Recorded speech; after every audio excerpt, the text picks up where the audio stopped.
All right, shortcuts. This is Stephen here with the first video for this week's Shortcuts price list.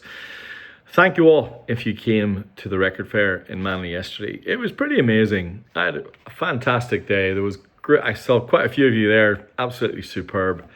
We'll be doing it again in 3 months. Watch this space. So this price list will go out this Wednesday, the 20th of May, 9 p.m. As close as I can get to 9 p.m. I used to be able to say sharp, but man, email servers are weird and misbehave all the time. Okay, this list is 1990s and 2000s kind of alternative list. And it's got some really cool and unusual records. I'm expecting lots of questions. So maybe some things that you might be surprised by. And certainly I'm going to tease a couple of things that are toward the end of this video that are very cool. These, in the 90s, there was a little trend in the UK for 10-inch special editions. So I've got some Smashing Pumpkins, Veruca Salt, Napalm Death, and a very unusual Nirvana linked record. So hang around for that. I'm going to start, as usual, with something interesting. I think this band, very interesting. This is still in the shrink, so forgive the glare a little bit. But this is L7, Bricks Are Heavy.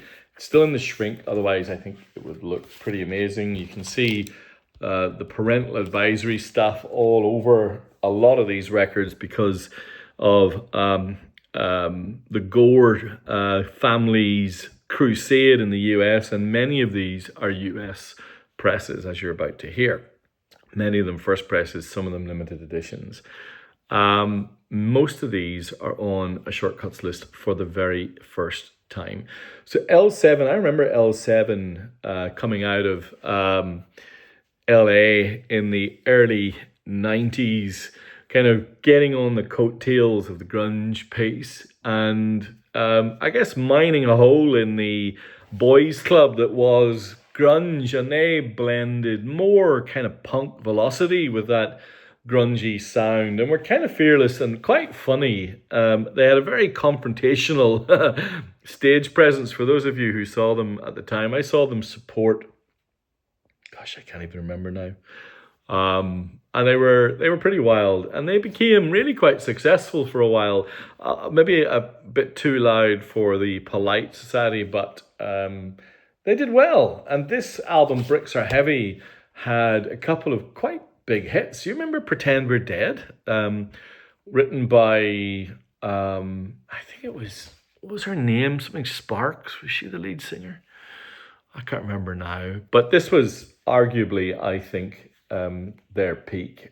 And it's still pretty thick and muscular. This, I think this is a mid-2000s US repress, but I'll have all the details for you on Wednesday for sure. I think L7 kind of paved the way for a lot of really interesting female acts in the 90s, and I wanted to lead them off because I think it's quite an interesting record, and I think it still holds up in many ways. All right. Now for something completely different. This is also in the shrink. This is from 1994. This is Born Dead by Body Count. Look at the back. Again, still in the shrink, so forgive the glare a little bit. This band, and there's the parental advisory again. This band, of course, coalesced around Ice-T, also in Los Angeles. And would have been probably on several bills at the time with L7, but this was a true collision of street level rapping with heavy metal riffing. It was controversial, pretty full on, certainly sparked arguments. I remember listening to this record in my bedroom and pretty much saying I will never listen to this again. This was their This was their second album. I'm pretty sure this is their second album. And it was kind of deep in the can we survive the controversy phase, which I thought was a bit tiresome. I thought, although I think some of the politics kind of would still be interesting. But they were, I guess, a legit metal band. It's kind of blunt, heavy, fairly impactful, hardcore. I don't know if you're a fan. Let me know. That is the US first press, still in the shrink wrap in immaculate condition. All right, now for something a little bit more bluesy. This is Magic Potion by the Black Keys. This is from a little bit later. This is from 2006. This is also US first press. This duet, famously for from Akron, Ohio, home of LeBron James, Dan Auerbach and Patrick Carney. Dan Auerbach being the guitarist and vocalist, and Patrick Carney being kind of very muscular drummer behind the scenes. And they built their career on kind of raw, bluesy grit. They had, I think Brothers was their big one. I think this is before that. This is kind of thick, fuzzy, stomping drums, kind of trancey, sweaty, clubby kind of rock and roll. And I think Magic Potion's one of my favorites of theirs. I don't think it's as famous as some of their others, of course, that I just mentioned, like El Camino, etc. But it's not as commercial, but it's kind of interesting. This is the before they became stadium size kind of little nugget, and this is the UK first press of that record. Okay. Now, this is a band that I did not know at all until I sampled it just before making this video. This is the Brown Album by Primus. So this is, I mean, this sleeve is terrible. Objectively awful. But then you look at the track list: Fisticuffs, Golden Boys, Shake Hands with Beef, Bob's Party Time Lounge. I don't think they were looking for anything other than what they got. So here's the inside. Let me just make sure I remember what this is. Yeah, this is a 1997 US first press. To Primus were also California, a little bit further north or south. San Francisco more than LA. This is really the complete, I guess, summation of the funk metal weirdness that surrounded Red Hot Chili Peppers and Primus and this whole scene. Les Claypool was the guy, his unmistakable bass as a lead weapon approach. I guess it was Les Claypool and there was Flea. And they had, I don't know, you take your pick. I suppose Flea's a little bit more melodic. This guy is a complete, I don't know. This is serious musicianship on this record though. This is, from what I understand from the Primus Cognoscenti, this is a little bit rawer, a little bit more garage, after they'd gone a bit studio, but it's still kind of clanky and dry to me, and yeah, pretty challenging listen in many respects, but I was kind of surprised by it. I thought it'd be uglier than it is in many ways, but it's probably tonally correct with the Brown. I don't know. It's odd. If anyone knows more about this record and is a big fan, just stick some comments below. All right, let's move across the Atlantic to the UK. This is Employment, Kaiser Chiefs, 2005. This is the US first press of their debut album. Now, these guys came out of the north of England. I'm almost sure it was Leeds. I'm pretty sure it was Leeds. And this was right at the height of the UK indie rock boom, where really all you needed to have a shouty male voice and a big chorus and you got to the top of the charts. And This record has I remember it very well. I had the CD. It's got a bright, restless energy. It kind of fit the moment perfectly. Some of you will remember the hits. I Predict a Riot was probably, the killer from this particular track, and they became a household name in the UK really early on. And I think this is still their killer album. It's got more tracks on it than I remember. I think it does anyway. I wonder if this US press has a different track list to the UK. But anyway, musically, well written indie rock, really well done. This is the famous kind of board game, almost like Monopoly ripoff interior. Yeah, interesting record of its time and kind of fun, maybe a little bit dated. Anyway, you work it out. All right, this is the earliest in the list. This is right on 1990. This is a band over the other side of the US. This is a band from New York City. This is Helmet. And these guys practically wrote the book on kind of post-hardcore meets precision metal. Pretty heavy, strap it on, kind of tells you everything you need to know. Now this album is really interesting because I was not expecting this, but this is pressed by Org Music. Now Org were a 90s label who really specialized in fantastic quality vinyl. And I must admit, I put this on only for a few seconds because Melissa wasn't happy. And man, is it huge. It's super tight. Drums that are kind of engineered to smash you in the head, and kind of barking voice at the front. It's this is a premium remaster though, and if you like this type of music, this thing punched my head off. I put it like that. Now, here's another band that I am not a fan of, but I know some of you out there are. This is Incubus, and this is, let me just make sure I've got my notes here. This is the 2012 Record Store Day limited edition. You can see here it's number 1115. This is A Crow Left of the Murder. Another West Coast American band, this time from Calabasas in California, but another kind of funk metal weirdo, but kind of emo aimed side of these guys as well. I think a lot of this leads into the math rock that you get in the 2000s in particular. But this one's kind of a bigger production, definitely more choruses and kind of an interesting 2000s alternative canon feel to it. I have a funny feeling some of you out there might be really into this record. And that Record Store Day pressing is really highly regarded.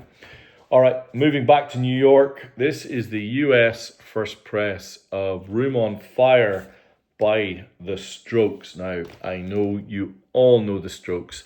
They helped reboot guitar rock in the early 2000s after the lull where dance music really, particularly in the UK, took off in the early 90s after grunge. And they were precise, they were kind of tinny in sound. They didn't have a big noise, but they were culturally right on point. They had unbelievably catchy choruses with their debut album, Is This It?, which I also have a copy of as well. So if anyone needs Is This It?, just shout out. But I really like this follow-up, Room on Fire. Really bright, really cool interlocking guitars. Reptilia is one of the best things they ever did. I think the side 2 of this record is absolutely fantastic. And been repressed loads of times, but I think having a first press is always a nice thing. This next one is one of my favorites from the era, and it's not a well-known band. I just realized I got two copies of their UK first press. This is Swell. These Too Many Days Without Thinking, 1997. This was led by a guy called David Friel. Came out of the American indie underground and are more lo-fi, slowcore, kind of closer to low and kind of psychedelia than the more weirdo kind of proto-punk rock that we've been talking about so far. They did not make it big. They did not, hit the spot with a few people. But for those who were on the know, these guys, I think, were refreshingly clever and textured. And I think for me, I like the kind of emotional haziness. They're not quite Ride, but there's something there that works for me. And my favorite record in this list for sure. All right, I'm going to finish with a couple more. I have from 2008, I've got the Melvins, Nude with Boots. Now, this is the red translucent special edition that was released at the time. I'll have the details ready for when I send out the email. But this is, I think, right toward the end of kind of the core Melvins period. But, I like the inner as well. The inner's pretty cool. So this is still pretty crushing music, but playful, kind of interesting. This is the 2009 repress. So, obviously did pretty well. I'm not a Melvins aficionado by any sense, because hardcore is not my scene. But this band seemed to have all sorts of pressings and weird formats and all sorts going on. So I think they're kind of an interesting band. All right, and finally, the heaviest record on this list. This is Roarback by Sepultura, 2003. Now, this record also includes an EP. I think it's called Revoluções. But these guys, of course, came out of Brazil and became one of metal's most influential acts. Andrés Kisser, Igor Cavalera, Derek Green, Paulo Zisto. Music produced by Steve Evets. So, pretty heavy beast of a package. This is Roarback sits in the kind of post-Max Cavalera era, and so this, I understand, kind of heavily debated by fans, and probably being reappraised. I'm not sure, but it's kind of groove thrash with everything that you expect from Sepultura. So something unusual to finish off the 12-inch list. Now, I did tease that I had some really interesting 10 inches, and so I'm just going to quickly scan through these. The first of these is Number One Blind by Veruca Salt. So Veruca Salt out of Chicago. This came out in 1995. Number One Blind, straight. She's a Brain, Bodies, and Aurora. And so this is kind of obviously your crunchy, hooky, alt-rock territory, distorted guitars, melodic vocals, female voices, of course, and that kind of 90s balance of pop and grunge, which they killed. And I just remembered, this is in rather lovely pink marble vinyl. And so if you're into your 90s vinyl curios with some of the greatest bands of the era, these next few are for you. Even though it's a 10-inch, it plays 33 1/3 RPM, by the way, 33 RPM. Very collectible, very beautiful, beautiful thing. This next one is maybe the cream of the crop. This is highly unusual. Still in the shrink. This is William S. Burroughs and Kurt Cobain, The Priest They Called Him, from 1993. William S. Burroughs, St. Louis born literature icon for those of you who like your beat and your generic weirdness, and Kurt Cobain, the voice of grunge, I suppose. Certainly it's more emotional core, and their collaboration kind of feels like, I guess, a cultural shortcut. You got high-end art meeting nihilism and alt-rock vulnerability. And so it's a spoken word piece with some experimental work by Cobain. It's more of a curiosity than a killer thing, but I also think this is really cool. I don't know if you can see that. Can you see the William S. Burroughs signature? And then down the bottom, you've got, I'll read it for you, Curtis Donald Cobain. Scroll etched into the vinyl, and there's the side one. So, never seen this before, did not know it existed until I picked some of this up and mixed it up with some stuff off my own shelf, but that is pretty special, I think. All right, 2 more to go. Smashing Pumpkins, I Am One, 1991. I Am One, of course, being on Gish, one of their greatest records, in my opinion. One of the bands that became a defining alternative rock band of the 90s. And they embraced the UK 10-inch kind of world as well. So I Am One, Terrapin, and Bullet Train to Osaka. I Am One is really kind of riffy, propulsive, very, very typical of that era. The other tracks are a little bit different though, and I'll leave those as a surprise. They're scarce. These are hard to find, particularly in this condition.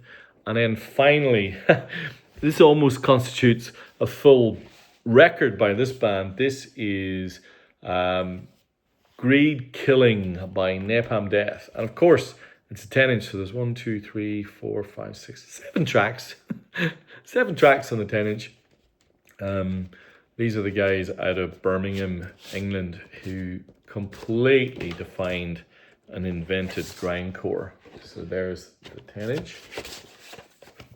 Ultra fast, aggressive, punk politics, metal intensity, kind of almost willfully unmelodic noise. And so this is from 1995. Brutally efficient is what Napalm Death are. All right, so there you have it. Some killer 10 inches and a bunch of alternative music from the 90s and 2000s. Did you like that list? Let me know. Leave me a comment. Don't get many comments, and appreciate your time. All right. If you would like to buy these when the price list goes out around 9 o'clock on Wednesday evening, the 20th of May, go into the description, go to the Microsoft form that's there, and send me your email address, and I will add you to the list. Or drop me an email, stephen@shortcutsrecords.com.au. All right, there we have it. Next list to come. Thank you.